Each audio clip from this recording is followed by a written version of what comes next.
पर जो अपनी तरफ से रखा जाना है वह बात करने के लिए आप लोगों को बुलाने के लिए आग्रह किया था।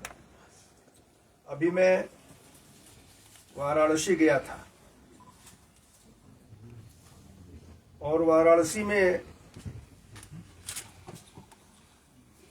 एक कार्यक्रम भारत सरकार की तरफ से हुआ था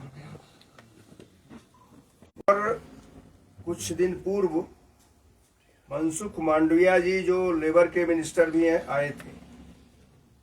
अपने बोर्ड की बैठक उन्होंने 2 दिन की यहाँ की थी और फिर दूसरे दिन राजभवन आए थे। तो हमको काशी के इस कार्यक्रम का निमंत्रण दे करके गए थे। उन्होंने कहा था कि किस समय आपको रहना है वो मैं बताऊंगा।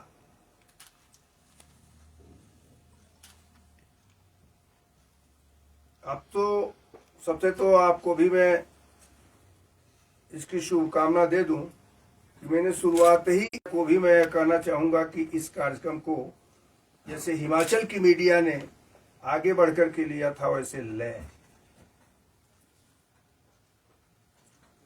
वास्तव में जो कार्यक्रम हमने यहाँ किया, चाहे वह पंचायत के प्रतिनिधियों को बुला करके करने का रहा हो, चाहे जगह जगह लोगों ने जो रैलियां आयोजित किया हो उसका रहा हो, चाहे खेल खिलाओ नशा भगाओ का थीम देकर के महीनों खेल खिलाने का काम किया हो, चाहे अब हर विश्वविद्यालयों में लगभग ये हो गया है कि फॉर्म जो उनके एडमिशन के हो रहे हैं उसमें उन लोगों ने एक पंक्ति डाल दिया है कि नशा करता हुआ अगर मैं पकड़ा जाऊंगा तो मुझे नहीं कह सकता हूं कि एकदम आंदोलित हो गया है, लेकिन जो लोग घर में बैठे हुए थे अपने बच्चों के बीच में नशा करते हुए देखते थे, नहीं कुछ करते थे, आज वो कहने लगे। आज पुलिस प्रशासन को सूचनाएं भी मिलने लगी हैं पंचायतों से कि कौन ये कर रहा है, कौन इस प्रकार का सप्लाई कर रहा है। उनके भी केसेस बढ़ रहे हैं। तो कर करके इस पूरे थीम को दिया गया, जिसको माननीय प्रधानमंत्री जी का 4 मिनट का वीडियो भी दिखाया गया। माननीय प्रधानमंत्री जी ने नशे को छुड़ाने के लिए युवाओं को पूरी तौर पर कैसे ठीक किया जाए, हमने तो इनको संभालने के लिए आवश्यक है कि कार्यक्रम हो। तो मनसुख मांडविया जी का जो विभाग है युवा कल्याण का, उसके माध्यम से माय भारत माय विभाग के द्वारा इसको ले जाएंगे और निश्चित रूप से हमको प्रधानमंत्री का जो यह संकल्प है कि नशा मुक्त भारत, उसमें हम सहयोगी रहेंगे। मुझे लगता है कि जिस प्रकार से हमने एक ये किया, जैसे ये पुस्तक आई, इस पुस्तक को हम अपने कार्यक्रमों को जो किए उसको दृष्टि में रखते हुए कि प्रधानमंत्री की प्रेरणा, राज्यपाल का संकल्प, हिमाचल प्रदेश नशा मुक्त, ये करके मैंने अन्य राज्यपालों को भी भेजने का काम किया है। ये मैंने दिया है। साथ ही कुछ आंकड़े ऐसे हैं जैसे जो यहाँ हुआ, जो और जगहों पर सरकार को पंचायतों के निर्णय को पंचायती राज मंत्री को भी बुला करके किया है, वो भी इसमें है। मेले त्योहारों में भी नशा मुक्ति का संदेश देना, ये भी है। एनसीसी, एनएसएस, युवक मंडल दल, इन सबको भी आगे बढ़ा करके किया जाए। क्योंकि आज अगर आप इस बात पर विचार करिए कि हमारे प्रदेश में पिछले दशक की तुलना में एनडीपीएस के अंतर्गत अब जो केसेस दर्ज हुए हैं उसमें बढ़ोतरी 340% की हुई है। जो पहले दशक की स्थिति थी और आज की स्थिति में 340% हुआ है। 2012 में ये मामले 500 की स्थिति में थे, आज 2023 में 2200 है। इसी प्रकार से आज मुझे कहने में थोड़ी हिचक भी लग रही है और बार बार कहने के बाद भी नहीं हो रहा है कि एकमात्र कुल्लू में रेड क्रॉस का रिहैब का सेंटर है। प्रदेश की सरकार को निश्चित रूप से के साथ में आज भी लगा हुआ, कोई कार्यक्रम हो या ना हो, लेकिन नशा मुक्ति का कोई कार्यक्रम अगर होता है तो मैं उसमें जाने का काम करता हूं। अनेक कार्यक्रम हुए, कार्यक्रमों का विवरण मैं नहीं दूंगा, लेकिन इतना मैं जरूर कहना चाहूंगा कि अगर इस थीम को भारत सरकार ने अपने कार्यक्रमों में लिया है, अपने स्तर से भी आप जितना लोगों को संदेश दे सकें उससे हिमाचल का हित होगा। और भारत सरकार ने उस दिन के समिट में मनसुख मंडाविया जी ने ये कहा है कि मैं फिर आपके द्वारा आयोजित कार्यक्रमों में भी आऊंगा और उस कार्यक्रमों के आधार पर फिर पूरे देश में उन कार्यक्रमों को ले जाऊंगा। तो हिमाचल के इस कार्यक्रम को भारत सरकार ने भी अपनी स्वीकृति दिया और अब मैं आगे इसको ले जाना चाहता हूं, कुछ कहना नहीं चाहूंगा, लेकिन इतना जरूर है कि पुलिस के द्वारा जो पकड़े जाते हैं, जेलों में जाते हैं, उसके अतिरिक्त अन्य लोगों को भी नशा छुड़ाने के लिए प्रदेश में अनेक रिहैब सेंटर भी स्थापित करने की आवश्यकता है। यह विषय सरकार के संकल्प में आना चाहिए। हिमाचल प्रदेश को नशा मुक्त करने के लिए अब मैं जयराम ठाकुर अपने अपने क्षेत्र में जैसे वोट के लिए जाते हैं उस तरह से इसको नशा मुक्त करने के लिए भी संदेश देने के लिए जाना चाहिए। मैं तो आज काशी संकल्प को ही आप लोगों के बीच में लेकर के आया हूं और मैं चाहता हूं कि भारत सरकार के उस निर्णय को, काशी संकल्प यात्रा को निश्चित रूप से जैसे काशी के मीडिया ने पूरी तरह प्रचार प्रसार किया, वैसे ही हमारे हिमाचल की मीडिया भी करे, यह मेरा आग्रह है। अब आपको कुछ अगर इस पर पूछना है तो पूछ सकते हैं। और सर, नशे की आपने कहा, अब तो पीढ़ियां बर्बाद नहीं, अब तो खत्म ही हो रही, खासतौर पर सिंगल चाइल्ड है, गांव-गांव तक नशा हिमाचल प्रदेश में पहुंच गया है। तो सेंट्रल एजेंसियां, उनकी भूमिका को आप कैसे देखते हैं, क्योंकि ये नशा बाहर से आ रहा है। इंटर स्टेट कोऑर्डिनेशन मीटिंग पहले होती थी राज्यों के स्तर पर, अब उसमें थोड़ी कमी आई है। दूसरा, जो जागरूकता पर आपने कहा, जुडिशियरी उसको सेंसिटाइज करने की बहुत जरूरत है। बहुत सारे जो पुलिस पकड़ती भी है वो जुडिशियरी से वहां का एक अलग मैकेनिज्म है, जमानत पे छूट जाते हैं तो वो भी अपने हाथ खड़े कर देते हैं। तो इसकी सभी तरफ चौतरफा चोट कैसे हो नशे पर, इसके लिए किस तरह की पॉलिटिकल इच्छा शक्ति की, विल पावर की भी जरूरत है। देखिए, मैं तो इस बाउंड्री में रह भी सकता था, लेकिन एक शब्द ही जब प्रधानमंत्री ने कहा था कि हिमाचल में आपको नशे पर काम के विरुद्ध काम करना चाहिए, तो मैंने काम करना शुरू किया। सबसे बड़ी सफलता मुझे मिली पंचायतों से। पंचायत के लोगों ने खुल करके कहना शुरू कर दिया। महिला मंडलों से, वो लोग ऐसे ही अर्की में खेल महीने भर खेल खिलाया भाई, एक महीने भर खेल का आयोजन किया, खेल खिलाओ नशा भगाओ का ही थीम दिया। जहां तक आप सेंट्रल एजेंसी और प्रोविंशियल एजेंसी की बात करते हैं, उनकी मीटिंग्स आपस में होती रहती है। मैंने इस पर डीजीपी और लोगों से भी बात किया है और इसको पूछा भी है, तो उन्होंने भी इस बात को कहा कि नहीं, ये हो रही है, और जब हो रही है तो उनकी बातों को नकारने का कोई मतलब मुझे नहीं है। जहां तक जुडिशरी की बात है तो एक्ट ऐसा है कि उस एक्ट के आधार पर 2 ग्राम या इस पर लोग छूट जाते हैं, लेकिन अब तो डर भी खत्म हो गया है, तो 60 ग्राम 50 ग्राम 100 ग्राम भी लेकर के चल रहे हैं।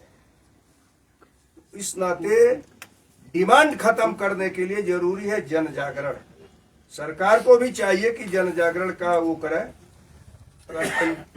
अगर पंजाब की सरकार अब जाग करके इस पर काम कर रही है तो हिमाचल की सरकार को भी जागना चाहिए।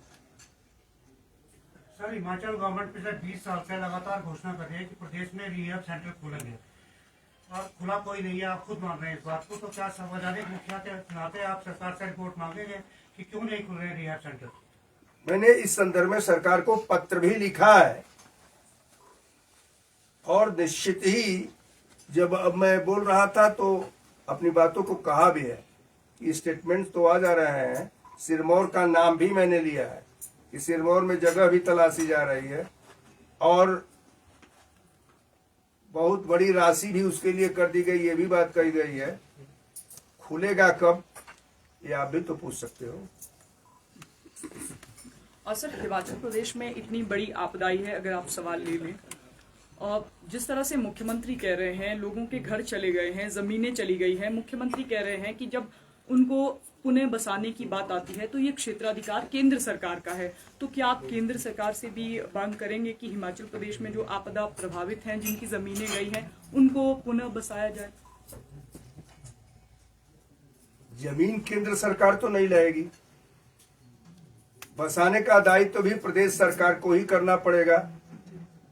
आपदा में नुकसान हुए आकलन को केंद्र सरकार देने का काम करती है। केंद्र सरकार की टीम 2 दिन से यहाँ आई हुई है जो उसका आकलन भी कर रही है।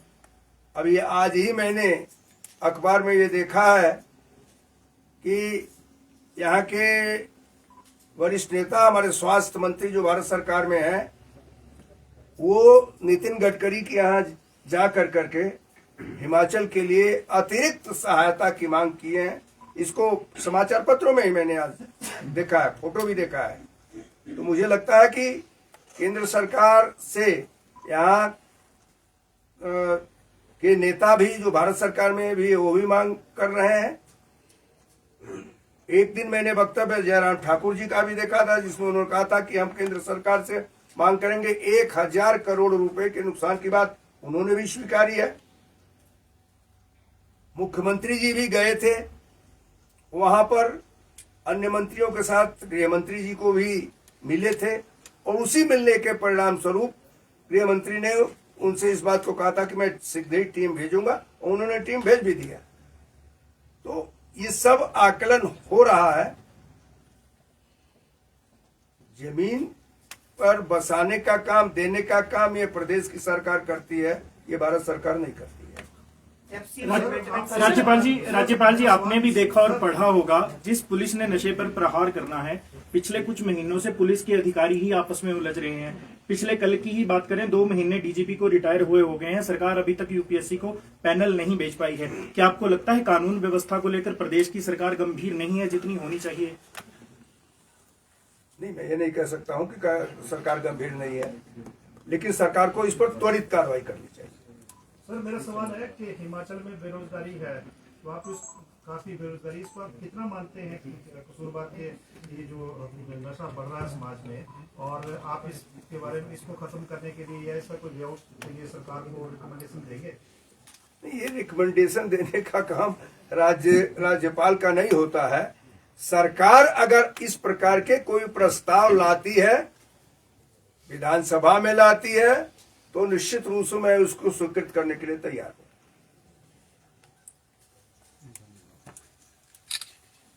सर, ये जो त्रासदी आई, इसमें मतलब ये है कि जो वन क्षेत्र की भूमि है वो सेंट्रल गवर्नमेंट के अंदर आती है, सवाल तो ये स्टेट गवर्नमेंट के पास वो अख्तियार नहीं है कि वो उसको आगे रिलीज कर पाए। तभी मुख्यमंत्री जी ने कहा था कि मैं सब कुछ देने को तैयार हूँ, पर जमीन चाहिए तो जयराम जी ठाकुर को बोले कि वो केंद्र में जाके इसकी परमिशन ले। वो मसला पैदा हो रहा है। देखिए, मैं मुख्यमंत्री जी की इस बात से सहमत नहीं हूं कि जयराम जी अगर भारतीय जनता पार्टी के हैं और केंद्र में भारतीय जनता पार्टी की सरकार है, तो मुख्यमंत्री जी ये कहें कि जयराम जी केंद्र सरकार से जाकर के बात करें। मुख्यमंत्री जी जब स्वयं गृह मंत्री से मिलने गए तो क्यों नहीं जयराम ठाकुर को लेकर के गए? तो मुख्यमंत्री है, वो लेकर के गए होते जयराम ठाकुर को, जयराम ठाकुर आना कहते तो बात करते। देखिए ये बात नहीं है। सरकार किसी की भी हो, चाहे पक्ष की हो चाहे विपक्ष की हो, दोनों सरकारों को मिलकर के काम करना होता है। अगर यहाँ की सरकार केंद्र सरकार से इस बात की परमिशन मांगेगी तो निश्चित रूप से मुझे लगता है कि केंद्र सरकार को देना भी चाहिए, देगी भी। ये काम मुख्यमंत्री का है, जयराम ठाकुर का नहीं है, और इस नाते ये बात नहीं करनी चाहिए। और सर, क्या मुख्यमंत्री ने इस विषय में आपसे कोई बातचीत की थी क्या? इस विषय में जो वन भूमि के विषय में या केंद्र में प्रतिनिधियों से मिलने जा रहे हैं, हिमाचल की आपदा को लेकर कोई डिस्कशन आपसे भी मुख्यमंत्री ने किया था क्या? नहीं, मुझसे मुख्यमंत्री की इस प्रकार की कोई बात नहीं। इस पूरे प्रकरण में इस पूछने के लिए वो किया था, आप लोग उसमें आए थे, झंडी दिखा कर भेज भी दिया गया था। अपने सेक्रेटरी से मैंने कहा भी है कि अन्य सामान भी उपलब्ध होता है तो उसको भी अब शीघ्र उसको भेजने का काम करें। लेकिन मुझसे किसी ने भी इस संदर्भ में बात करना उचित नहीं समझा था। सर, नौ तोड़ आवंटन मामले में राजभवन की अब क्या आपत्तियां हैं? ये मामला भी सुलझ नहीं पाया है।